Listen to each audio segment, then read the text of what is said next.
Hi, this is Brian Tiemens, and I'm doing my second presentation. It's done on Friday, November 8th, and approximately 4:10 p.m. Okay, I'm going to begin now. Remember, Mick, the last time that we got together that we had talked about a few things, and we had talked about if I come back with a plan that you're completely comfortable with, that we couldn't do business. And you said at that time it was, yes, you were. Are you still comfortable with that situation right now? Yeah. Okay. And remember also I said to you before that if I could, if you were comfortable with that, that maybe you could come up with something where maybe your friends or family that I could help, that you could give me a few names on that direction. Is that still open for you? It is. Okay, very good. Okay, now to get back to what we were talking about. Remember before when we talked about something that was about the index strategy? Well, I'm just going to go over a little bit review on that Good. for you, so you just refresh your memory. I appreciate that. Okay? Remember there was two battles that we talked about we had to win? The first battle was inflation.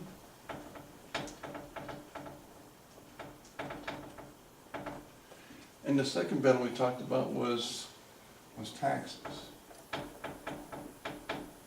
Okay. All right.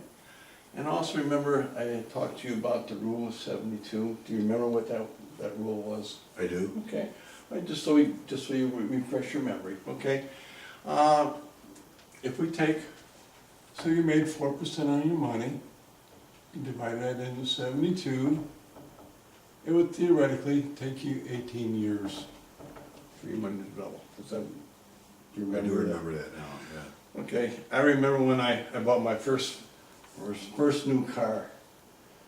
I'm 19 years old, fresh out of the military. I spent $4,000 on a brand new car in 1971. How much do you think that $4,000 would finally cost today? 30,000? 30,000. Pretty close to it. But the idea is, you know what? $4,000 30 years ago doesn't buy what $30,000 does, $4,000 does today. Correct. So what the idea is, remember we had talked about how to get a better interest rate on your return. If we had talked about getting a return of saying like 10 to 12%, divide that into 72, our money would double every 6 years. Remember I had talked about that? I do. Okay. My friend Heath Thompson, he met this client in 2005. And what he told me is, with this client, in 1999, he had come up with 250, he had $500,000 in his 401k. And he had spent this, collected this over a 30-year period. Right. And the way he had figured it, that he made between that 10 and 12%. So he figured, using that rule of 72, 6 years later, when he was age 56, that money would be worth $1 million. Now tell me something. Do you believe that his investments grew $500,000 in 6 years from what it was at that time period? Do you think he did? It grew up to that? Well, if you're in 12%, it did. But actually, it didn't, Okay. because we had some things that happened. Actually, when my friend Heath met this gentleman, his $500,000 had gone down to $309,000. Wow. We can't let that happen to you. And that's what I'm here for, and that's how I'm gonna show you how you can, what we're gonna do. Okay. All right, let's just say in 1999, which was a very good year, you were at $309,000. Okay, during that time period, it went up a little bit, and then it went down a little bit, then it went up again, and then it went down a little bit. And this guy is like, you know what? I'm already at $309,000. I wanted to have $1 million at this time. I'm not anywhere near that. So he called up his financial planner over at Merrill Lynch. And he says, what do I do? I'm not near that much. What do you think he told him?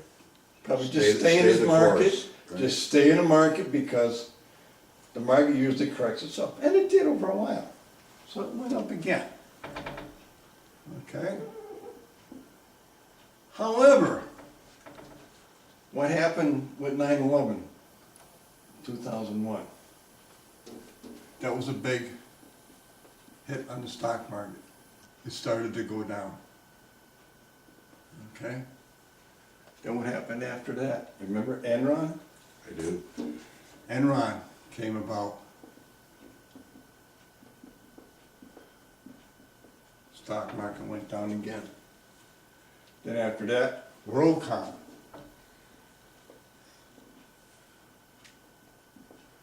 And this guy is losing money. And then what happened next? Arthur Anderson.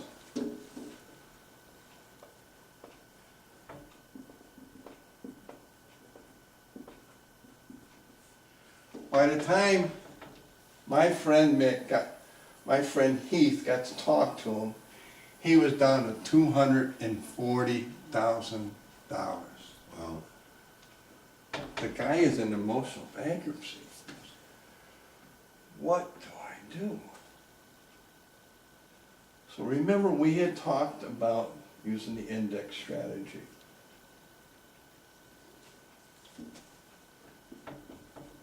Okay, let's just say this gentleman had used the index strategy. Okay, I'm gonna use different markers so you can see the difference. So he would go up in 1999, he would stay here. But guess what? When the market went down, his gains are locked in, and guess what? He would stay there. Now when the market would go up again, guess what? He would go from this point here. He would go up from here. Now when the market went down again, guess what? It stays in because it's locked in. And then, guess what? If it goes up again, he's up here. He's going from the high point because when you in the index strategy, all the money that interest you earn is linked from the high point, not the low point of the index, using what the S&P 500 does. Mm-hmm. Now, all these downturns here, he goes down here, guess what? He stays level. Okay, goes down again. Guess what? He stays level. But, okay, over a period of time, yes, it did go up. So now he's back up here to 310. But this gentleman here, guess what? He's still over at this point here. He goes up from the high point here. This was when the time came, he had like $314,000 in his point, just a little bit over he had 6 years earlier. Right. Had he stayed in the index strategy, he would have made $717,000. Now, I've got a couple client friends of mine. So you know what? My brother-in-law, he deals in the stocks all the time. And you know what? He makes 20% money on returning his money. I said, you know, that's great. And remember, I had told you that there's a cap on this of only 15.5%. So if the market went up 20%, you would get 15.5. Now, your brother-in-law, yeah, he gets 20% sometime in return. But if he had followed this type of returns that was going on from 1999 to 2005,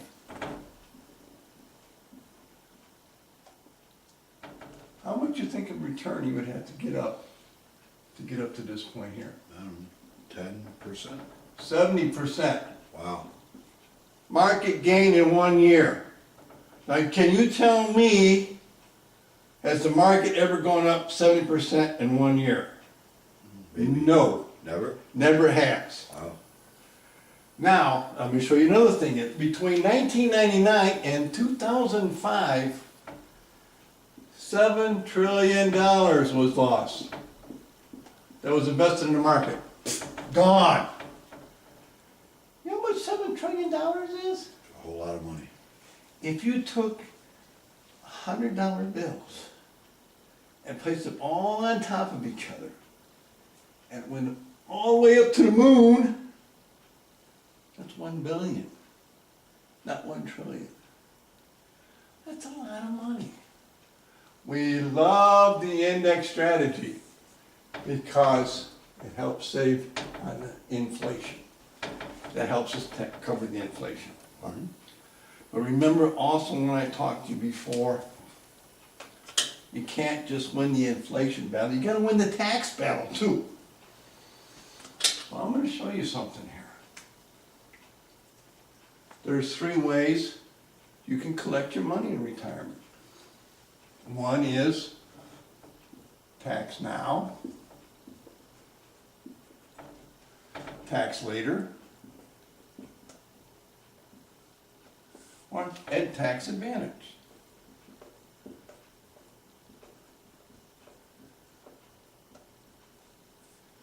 Okay. Now, tax now. Can you give me some examples of being taxes now? Well, my bank account. Okay, your bank account, passbook. All right. Right. Okay. Okay. How about money market? Okay. Okay. How about mutual funds? Yep, those are taxed Okay. What about stock? also. Okay. So these are all money that you pay taxes on it now. All right. Let's say you had $10,000 in stock. Right? All right. Okay, you made a 10% return on that money in 1 year. So you made $1,000, okay?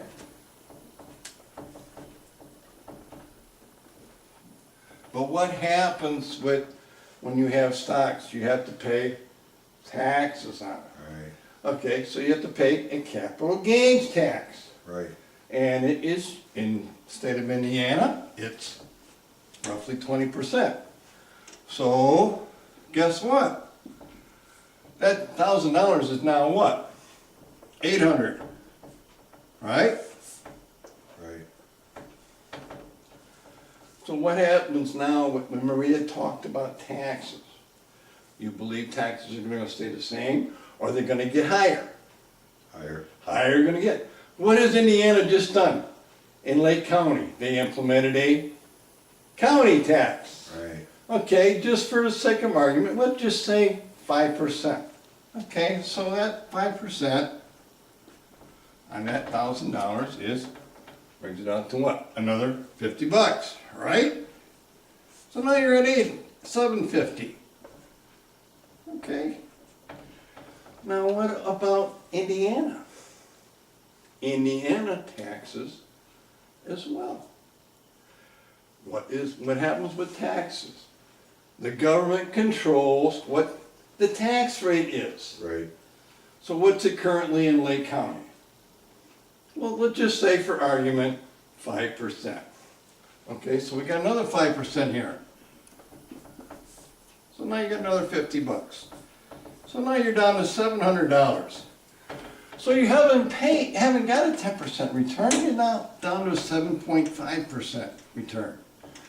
And remember, we had talked about something that we wanted to make that money grow a little bit more. Mm-hmm. Okay, so this money is good for short term, but it doesn't help you in your long term. Okay, now there's another part of the plan where you with being taxed later.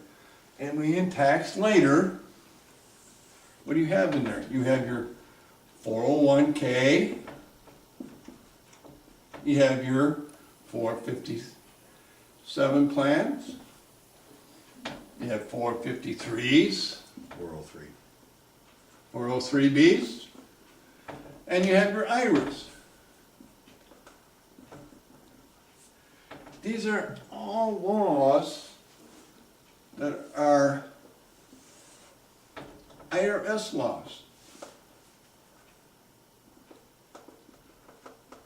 And when it's around IRS laws, there are certain rules you have to abide by.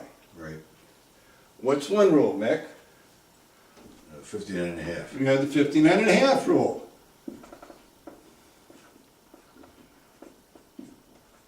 And I've heard rumors that they want to raise that to age 62. Yeah. Okay. Okay, what about the penalty on it? What if you take it out before 59 and a half? 10%. Okay, you got a 10% penalty. Okay.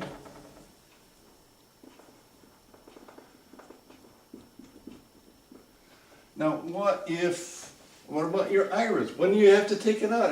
When you have an IRA, what age you have to take it out? 70. 70. You have to take out at age 7 and a half. Okay? And what happens if you don't take it out? I don't know. There's a 50% penalty. Wow. That doesn't sound too good. Okay? Now what happens if you take out too much? Penalty? They give you another 15% penalty if you take out too much. Really?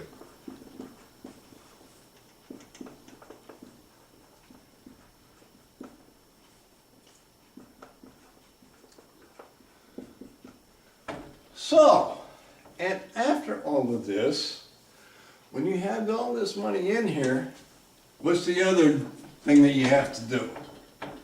You have to pay income tax on it.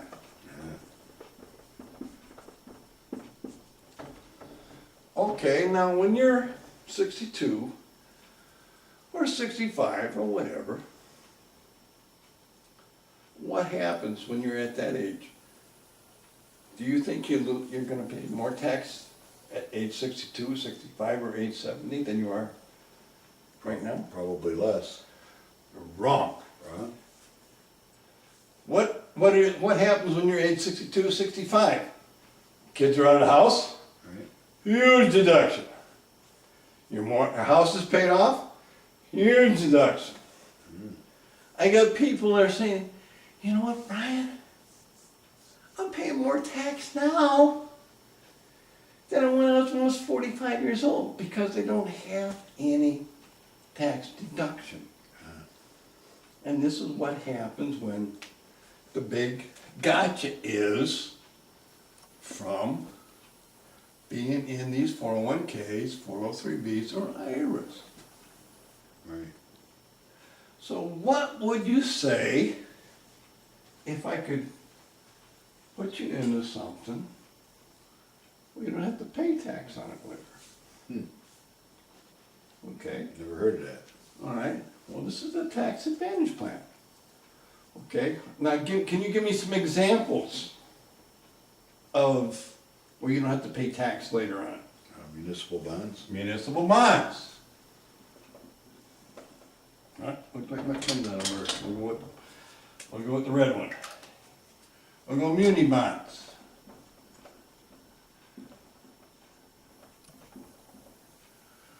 So what's the bad part about muni bonds?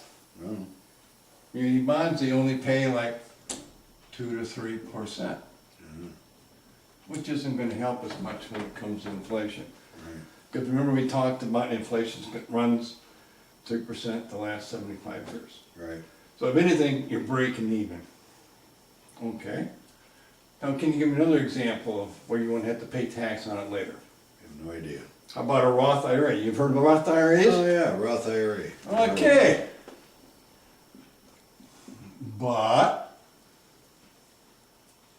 when you have a Roth IRA, guess what? It's also subject to these rules that are in a qualified plan. Because the government has made all these laws, making them qualified.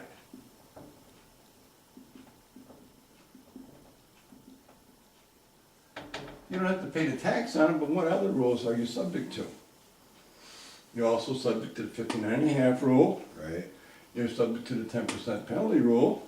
right, 7.5 rule, if you don't take it out, they ding you 15.5%. At 15%, if you take out, they ding you tax on 15% if you take out too much. but go ahead. But, what else is involved here with the Roth IRAs? Okay, Medicare, Medicaid spending rules. Okay, I had a friend of mine. He had $120,000 in his Roth IRA. Lived by himself, he's 65 years old. He's on Medicare and Medicaid. Guess what? Medicaid doesn't kick in because I have this much money in my Roth IRA. Yeah, All this money has to be depleted. This is my life savings that I put in through my whole entire retirement. That's got to be spent down before any Medicare, Medicaid spending rules apply. okay. So what do we do? Wouldn't it be nice if we could tax advantage policies that don't apply to these laws? I would say, Wouldn't you like that? I would. That would make them what they call non-qualified. And we like to use non-qualified money, what we call life insurance. There's two types of life insurance. There's term and there's permanent. Okay? With term, you buy life insurance for X amount of dollars for a period of time, like 20, 25 years. And then after that period of time, you're covered. But after 25 years down the road where you're maybe not as healthy, you can't get any insurance anymore, you're done. So out of all the term insurance policies, they've done a statistic. What is the percent of term policies paid out? Don't know. 2% No. out of all term policies that are out there. Okay. Then there's permanent life insurance. Okay. And what that means is there's three types of permanent life insurance.